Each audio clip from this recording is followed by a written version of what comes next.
जिसे फुसफुसाते जंगल कहा जाता था। पीढ़ियों से गांव वाले इसके किस्से सुनाते थे, गायब हो जाने वाले लोगों के, रात को गूंजती चीखों के और उन परछाइयों के जो बिना हवा के हिलती थीं। पर कोई भी इस जंगल को छेड़ने की हिम्मत नहीं करता था। अमेलिया हार्पर, शहर की एक युवा पत्रकार, एक सर्द नवंबर की सुबह इस गांव पहुंची। जंगल के डरावने रहस्यों को सुलझाने के लिए वह उत्साहित थी। गांव वाले उससे बात करने में झिझक रहे थे। उन पेड़ों के पास मत जाओ, एक बूढ़े सराय वाले ने चेतावनी दी। वो जिसे लेना चाहते हैं ले जाते हैं। पर अमेलिया अडिग थी। उसने अपना कैमरा, नोटबुक और टॉर्च उठाई और जंगल के अंदर चली गई। अंधकार का जाल। जंगल ने उसे एक अजीब सी खामोशी से स्वागत किया। कोई चिड़ियों की चहचहाट नहीं, कोई पत्तों की सरसराहट नहीं, बस भारी सन्नाटा। जैसे ही वह अंदर बढ़ी, उसे पेड़ों पर अजीब से निशान दिखे, कुछ रहस्यमय चिन्ह जो किसी पुराने और खतरनाक मकसद का संकेत दे रहे थे। वह उनके चित्र लेने लगी, पर तभी उसकी टॉर्च छपकने लगी। उसने सुना, अमेलिया। वह जम गई। उसका दिल जोर जोर से धड़कने लगा। कौन है वहां? उसने कांपती आवाज में पूछा। कोई जवाब नहीं मिला, बस एक बार फिर वही आवाज, इस बार उसके पीछे से। वह मुड़ी, पर वहां कोई नहीं था। अध्याय 3। झोपड़ी घंटे बीत गए और अमेलिया को एहसास हुआ कि वह रास्ता भटक चुकी है। जंगल उसे अपने में समेटता जा रहा था। हर तरफ वही निशान और हर कदम पर डर का घना बादल। तभी उसे पेड़ों के बीच एक पुरानी और टूटी फूटी झोपड़ी दिखी। थकी हुई और डरी हुई वह झोपड़ी की ओर बढ़ी।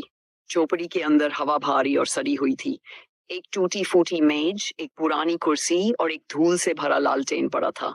मेज पर एक जला पुराना जर्नल रखा था। वह जर्नल एडवर्ड ग्रेसन का था, जो 50 साल पहले गांव से गायब हो गया था।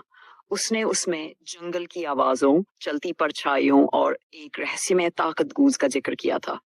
एक पन्ने पर लिखा था, गूंज कोई भूत नहीं है, जंगल खुद है जो तुम्हारे डर से ताकत पाता है। ये तुम्हें तब तक बुलाता है जब तक तुम कहीं के नहीं रहते। आखिरी पंक्ति ने उसके रोंगटे खड़े कर दिए।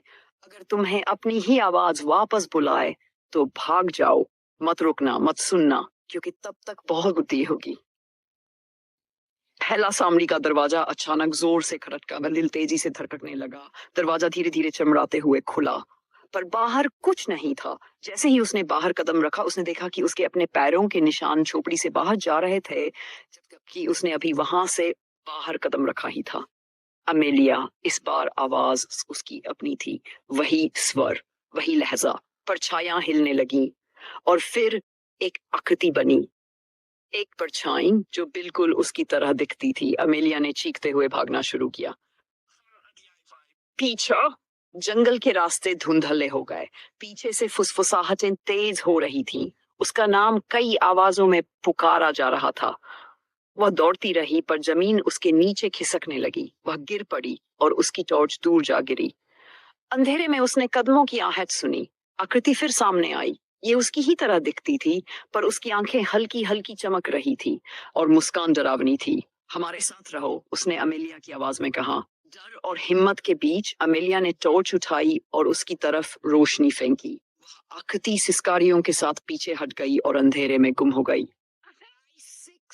सुरक्षित वापसी। अगली सुबह अमेलिया गांव के चौक में बेहोश पड़ी मिली। गांव वाले उसे घेर कर खड़े थे। तुम खुशकिस्मत हो कि जिंदा हो, एक बूढ़ी महिला ने कहा। जंगल अक्सर लोगों को वापस नहीं भेजता।